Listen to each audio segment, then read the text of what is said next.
Welcome back to the channel guys. Used car लेना एक smart decision हो सकता है, लेकिन गलत कार ले ली ना तो रिपेयर का कॉस्ट भी आपको देख के नई कार लेने का डिसीजन बेटर लगेगा। इंडिया में हर साल लाखों लोग सेकेंड हैंड कार्स खरीदते हैं, पर उनमें से बहुत लोग एक ही गलती करते हैं, चीप डील के चक्कर में फंस जाते हैं। और आज मैं तुम्हें बताऊंगा कि कौन सी यूज्ड कार कभी नहीं लेनी चाहिए, कौन सी कार से दूर रहना चाहिए और कैसे आइडेंटिफाई करें कि भाई ये एक अच्छा ऑप्शन नहीं है।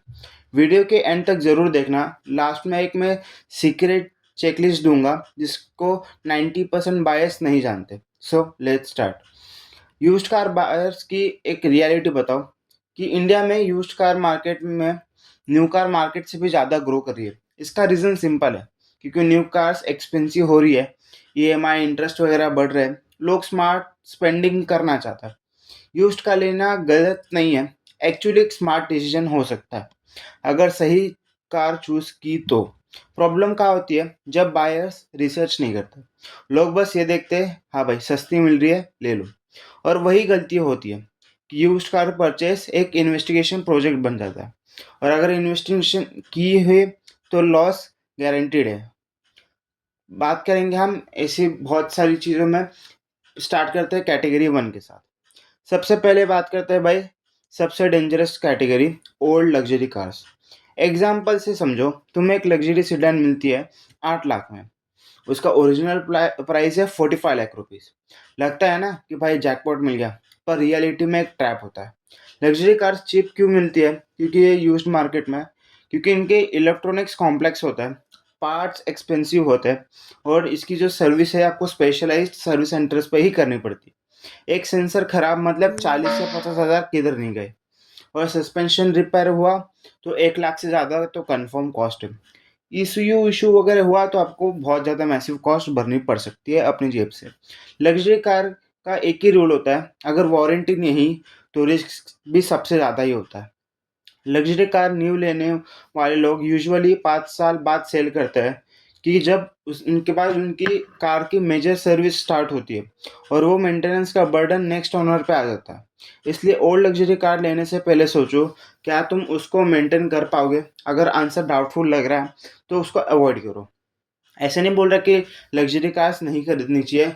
Luxury car second hand market में मोस्ट वैल्यू फॉर मनी होती है, नो डाउट, क्योंकि आपको एक जो वैल्यू है और जो टैक्स है आपको पे नहीं करना पड़ता न्यू गाड़ी का, आपको सेकेंड हैंड में जो कार की वैल्यू है वही पे करनी पड़ती है। पर कंडीशन इसकी अच्छी रहनी चाहिए तब, और इसका माइलेज भी लो रहना चाहिए तब। माइलेज से बात करते हैं सेकेंड कैटेगरी के बारे में। हाई माइलेज कार का मतलब होता है कि भाई जनरली 1 लाख किलोमीटर से ज़्यादा गाड़ी चली है तो भाई हाई माइलेज हो जाती है। मोस्टली आप 40 to 50,000 किलोमीटर्स के इसमें गाड़ी खरीदो अगर आप सेकेंड हैंड में प्लान कर रहे हो। अगर उससे भी नीचे होगा तो बेस्ट है भाई, तो आप जा सकते हो उसके ऊपर। पर हाई माइलेज का रिस्क ये होता है कि भाई इंजन में इंटरनल आपको वियर एंड टीयर मिल सकता है, टर्बो एक फटी हो जाता है 1 लाख किलोमीटर के बाद, क्लच का आपको दिक्कत मिल सकता है, सस्पेंशन भी लूज हो सकता है, गियर बॉक्स की शिफ्टिंग और गियर बॉक्स में वेयर एंड टेयर भी आ सकता है। सेलर बोलेगा आपको कि भाई सर हाईवे ड्रिवन है वो सब वगैरह। हाईवे ड्राइविंग थोड़ी बेटर होती है सिटी से, no doubt, but wear and tear तो होता ही है, मशीन ही है भाई वो, इमॉर्टल तो नहीं। इसका हिडन रिस्क होता है भाई कि माइलेज मीटर भी टैम्पर्ड हो सकता है। यस, यूज्ड कार मार्केट में मीटर को रोल बैक करना एक बहुत ही कॉमन स्कैम है। आपको 400 से 500 रुपये में आपका मीटर बैक हो जाता है। तो चेक कैसे करें इसको कि भाई पता चले कि भाई मीटर बैक हुआ है? तो सबसे पहले आपको सर्विस रिकॉर्ड वेरीफाई करना है आपको उस शोरूम से, कि गाड़ी की कब कितने टाइम सर्विस हुई है, क्या क्या चेंज वगैरह हुआ था, सारी चीज़ें आपको शोरूम में जाके मिल जाएगी। टायर एंड वियर चेक करो एक बार, स्टेयरिंग चेक करो कि भाई कितना प्ले है कितना नहीं है, पैडल चेक करो। अगर इंटीरियर ज़्यादा है, ज़्यादा ही घिसा हुआ है और जो किलोमीटर्स कम है, तो एक कुछ ना कुछ गड़बड़ हो सकती है। एक आपको बताता हूँ, अगर आप पेडल्स पे ध्यान दोगे, जो ब्रेक एंड एक्सीलेटर होता है, अगर वो ज़्यादा घिसे और जो किलोमीटर्स है वो कम दिखा रही है गाड़ी, तो हो सकता है कि भाई किलोमीटर्स को कम किया गया हो, क्योंकि नीचे के पैडल्स तो चेंज नहीं कर सकते। और टायर्स भी चेक करो कि भाई जो कंपनी से आए थे गाड़ी के साथ वही टायर्स है और वो ज़्यादा घिसे और जो किलोमीटर्स वो कम है, तो इसमें भी कुछ फिशी हो सकता है। तो आपको 2 चीज़ तो चेक करनी है, एक तो pedal, brake pedal, accelerator pedal और आपको टायर्स, ये 2 मैंडेटरी चीज़ें चेक करनी है। और जो तीसरी कैटेगरी है वो है एक्सीडेंटल कार्स। एक्सीडेंटल कार्स में सबसे रिस्क कैटेगरी हो सकती है भाई, क्योंकि सेलर बोलेगा हमेशा कि सर माइनर एक्सीडेंट था, कोई इतना बड़ा नहीं था। माइनर हो या मेजर, बायर कैसे जज करेगा? सबसे पहले आपको स्ट्रक्चरल डैमेज देखना पड़ेगा, क्योंकि इसमें आपको चेसिस बेंड हो सकती है, आपको अलाइनमेंट का इश्यूज भी हो सकता है, क्रैश सेफ्टी कॉम्प्रोमाइज हो सकती है, और अनइवन टायर का वियर एंड टियर हो सकता है। कभी कभी आपका टायर एक ही साइड से ज़्यादा घिस रहा हो, क्योंकि उसका अलाइनमेंट वगैरह में इश्यूज आ सकता है। और सबसे डेंजरस होगा कि भाई नेक्स्ट एक्सीडेंट में कार इम्पैक्ट ऑब्जर्व नहीं करेगी, क्योंकि वो स्टॉक बाय स्टॉक ही रहता है, भले आप उसको कितना भी रिपेयर करो। नो डाउट अगर अच्छे से रिपेयर किया तो गाड़ी पहले से हो सकती है, पर आपको थोड़ा सा छोटा सा ना कुछ इश्यू मिल ही सकता है। इसलिए एक्सीडेंटल हिस्ट्री वाली कार से लेने से पहले चेसिस इंस्पेक्ट करके लो, पेंट मिसपैच हो रहा है वो भी चेक करो, पैनल गैप्स चेक करो। एक गोल्डन रूल बताता हूँ, अगर एक्सीडेंट हिस्ट्री कंफर्म्ड है कि भाई गाड़ी का एक्सीडेंट वगैरह हुआ है, तो उस गाड़ी को ज़्यादा तो स्किप ही करो। यूज कार मार्केट में ऑप्शंस बहुत है, तो रिस्क क्यों लेना। और भाई अभी बात करते हैं कैटेगरी 4 के बारे में, जो कि है discontinued cars. Discontinued cars attractive तो लगती है भाई, बहुत अच्छी लगती है, क्योंकि वो चीप भी होती है। जैसे कि फोर्ड एंडेवर, भाई आजकल तो एक फोर्ड एंडेवर आपको जो सबसे पावरफुल इंजन वगैरह है, आपको 18 से 19 लाख रुपए में मिल रही है। सोचो जब वो गाड़ी 35 लाख की मिल रही थी, आज 18, 14, 15 लाख रुपए में मिल रही है। पर प्रॉब्लम क्या है, इनका जो प्रोडक्शन है वो तो बंद हो जाता है डिसकंटिन्यूड कार्स का, उससे डिमांड भी लो हो जाती है, और आपको रीसेल वैल्यू तो और कम मिलती है, और इसके पार्ट्स भी रेयर हो सकते हैं। तो इसके इश्यूज जो आ सकते हैं आपको कि स्पेयर पार्ट्स में डिले होगा, अगर आपने कुछ चेंज करवाया, अगर आपकी कार का एक्सीडेंट हो गया, तो पार्ट्स के आने तक ही आपको बहुत डिले आपको स्पेंड करना पड़ेगा। एक्सपेंसिव हो सकती है रिप्लेसमेंट भाई, मैकेनिक आपको अनफेमिलियर के लिए हो सकता है, क्योंकि गाड़ी मार्केट में नहीं है, तो आपको उसके हिसाब से आपको मैकेनिक भी कम मिल सकते हैं। इमेजिन करो कि कार खराब हो गई, पार्ट ऑर्डर किया था 2 हफ्ते पहले, आपने रुका, तो अगर आपके रोज गाड़ी यूज हो रही है, तो आपको तो बहुत ही डिस्कम्फर्ट हो जाएगा ना भाई, कि अगर 2 हफ्ते गाड़ी को स्पेयर अवेलेबिलिटी नहीं है, तो उसके लिए आपको क्या करना पड़ेगा। तो इसलिए डिसकंटिन्यूड कार लेने से पहले चेक करो कि भाई इसके स्पेयर पार्ट्स वगैरह अवेलेबल है या नहीं अभी भी मार्केट में, सर्विस नेटवर्क सपोर्ट कैसा है उसका। तो अगर पार्ट्स इजीली अवेलेबल नहीं होते तो उस गाड़ी के अवॉइड करो। और जो फिफ्थ कैटेगरी होती है भाई, सबसे डेंजरस होती है भाई, ये फ्लड अफेक्टेड कार्स। ये फ्लड अफेक्टेड कार्स एक टिकिंग बॉम्ब जैसा है भाई। फ्लड अफेक्टेड कार्स डैमेज करता है वायरिंग सिस्टम को, ईसीयू को, सेंसर्स को, रस्ट फॉर्मेशन को। प्रॉब्लम यह है कि फ्लड डैमेज इनिशियली तो विजिबल नहीं होता, बस सिम्टम्स इसके बाद में आते हैं। जैसे रैंडम वार्निंग लाइट्स आएगी, पावर विंडो फेलियर्स हो जाएगा, इग्निशन इश्यूज आएंगे, इलेक्ट्रिकल ग्लिच हो जाएगा। साइंस ऐसे आइडेंटिफाई करें, जैसे आपको स्मेल आएगी नीचे कारपेट में से अगर फ्लडेड कार होगी तो, और आपको जो रस्ट, अगर आप सीट निकालोगे तो वहाँ पे आपको थोड़ा सा रस्ट मिलेगा, उससे आप चेक कर सकते हो। आपको थोड़े बहुत मिट्टी भी मिल सकती है गाड़ी के इंटीरियर में, कारपेट वगैरह मैट की, तो इससे आप आइडेंटिफाई कर सकते हो कि भाई गाड़ी फ्लड अफेक्टेड है या नहीं। और इसके लोकेशन भी चेक करना भाई, कि गाड़ी कहाँ की है, वो भी एक बड़ा कर सकता है। Category 6, heavily modified cars.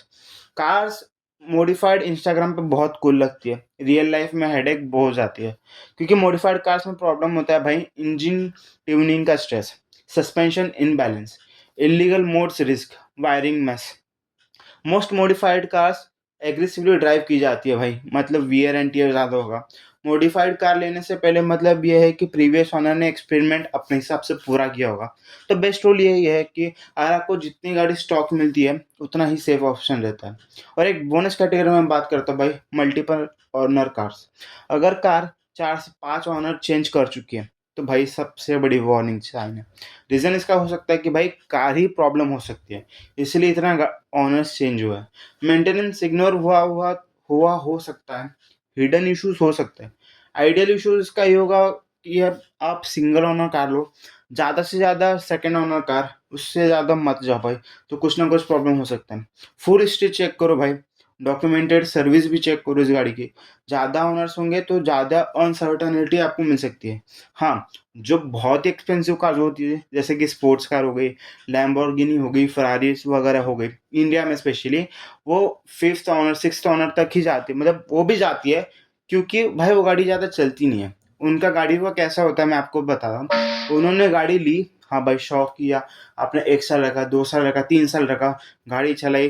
Most of the honours भाई घर पे गैराज में ही रखते हैं। बाद में उनको अपग्रेड करना तो वो चेंज कर देते गाड़ी, वो बेच देते। तो सेकंड ऑप्शन हम दूसरा सेकंड हैंड ऑप्शन में ही देखते हैं क्योंकि भाई वो स्पोर्ट्स कार ज़्यादा चलती नहीं, तो गैरेज जैसा ही बन जाती है। तो उस कैटेगरी में इतने ज़्यादा ऑनर्स होना एक नॉर्मल बात है। पर अपन नॉर्मल कार्स के बारे में बात कर रहे हैं तो इसमें ज़्यादा से ज़्यादा आप सेकंड ऑनर कार तक ही जाओ। उससे ज़्यादा जाने के लिए आप गए तो थोड़ा इश्यूज आ सकता है। और भाई बात करते हैं सबसे यूज्ड कार चेकलिस्ट के बारे में, जो सबसे इम्पोर्टेंट पार्ट हो सकता है। जब सेफ यूज्ड कार कैसे चूज करें, चेकलिस्ट आप एक बार सेव कर लो, बहुत इंपॉर्टेंट होगा। सर्विस हिस्ट्री आपको अवेलेबल होनी चाहिए गाड़ी की, कि बाबा सर्विस किधर हुई है। अगर प्रीवियस ओनर ने गाड़ी की सर्विस बाहर करवाई गैरेजेस से तो वो थोड़ा फिश हो सकता है भाई कि बाहर कैसी हुई होगी। अगर उन्होंने सर्टिफाइड शोरूम से ही करवाई होगी तो बेस्ट होगा भाई। और गाड़ी जो सिंगल ओनर होनी चाहिए, सिंगल हो या सेकेंड ओनर ज़्यादा से ज़्यादा, नो एक्सीडेंट्स रिकॉर्ड होने चाहिए भाई गाड़ी के। एक्सीडेंट कार होगी तो I don't think that's a good option. Flood history भी नहीं होनी चाहिए गाड़ी की, वो भी एक बड़ा रिस्क हो जाता है। स्टॉक कंडीशन होगी तो बेस्ट रहेगी। रिजनेबल माइलेज होनी चाहिए भाई, 40,000 से 50,000 के बीच, या फिर उससे ज़्यादा होगा तो थोड़ा सा चेक करना, उससे कम होगा तो सबसे बेस्ट। और इंजन साउंड आप एक बार चेक करना कि भाई स्मूथ है, गाड़ी का आवाज़ कैसा है, फुल ड्राइव में गाड़ी कैसी है, कितने आरपीएम तक गाड़ी जा रही है, उसके माइलेज चेक करो कि भाई कितने की एवरेज वगैरह दे रही है। नो यूजुअल वाइब्रेशंस आ रही है तो भाई वो भी चेक कर लेना कि वाइब्रेशंस क्यों आ रही है। और जिसके डॉक्यूमेंट्स भी क्लीन रखना, डॉक्यूमेंट्स क्लीन रखना भाई सबसे इंपॉर्टेंट चीज़ होती है। क्योंकि अगर प्रीवियस ओनर ने कुछ गलत काम किए होंगे गाड़ी के साथ और वो तभी गाड़ी बेच रहा है, तो आप एक बार चेक करवा लो कि भाई गाड़ी एक प्रोफेशनल के हाथ में थी। अगर उसने कुछ गलत काम किया होगा और आपकी गाड़ी आपके नाम हो गई, समझो आपने खरीद ली, तो सारा जो भी किए होगे उसने काम वो आपके सर पे आ सकता है। तो एक डॉक्यूमेंट हिस्ट्री और जो पर्सन बेच रहा है उसकी भी हिस्ट्री आप चेक करो। और प्रोफेशनल इंस्पेक्शन करो आप भाई। आपको एक बहुत सारे आपको मिल जाएंगे जो 1500 से 3000 इंस्पेक्शन पे स्पेंड करना बेटर लगता है, बेटर हो जाता है 1 लाख के रिपेयर से। तो यूज्ड कार लेना एक रिस्की नहीं है, बट ब्लाइंडली बाइंग करना एक रिस्की ऑप्शन हो सकता है। स्मार्ट बायर्स बनना है तो रिसर्च करो पहले तो भाई, इंस्पेक्ट करो, कंपेयर करो और याद रखो चीप डील सबसे महंगी डील हो सकती है। अगर वीडियो आपको हेल्पफुल लगा होगा तो लाइक करो, शेयर करो और कमेंट में बताओ कि तुम कौन सी यूज्ड कार लेने का प्लान कर रहे हो। देखो मैं ये नहीं बता रहा कि यूज्ड कार लेना एक गलत ऑप्शन होता है, पर मैं ये बता रहा हूँ कि यूज्ड कार में अच्छा ऑप्शन देखना यही सबसे बेटर ऑप्शन होता है। चलो, अगर आप कमेंट में करो कि आप कौन सी गाड़ी के लिए प्लान कर रहे हो सेकंड ऑप्शन में, कमेंट में बताओ, मैं आपको खुद सजेस्ट करूंगा एक सेफ और बिना रिस्की वाली चॉइस। तो मिलते हैं नेक्स्ट वीडियो में। Thank you and bye bye.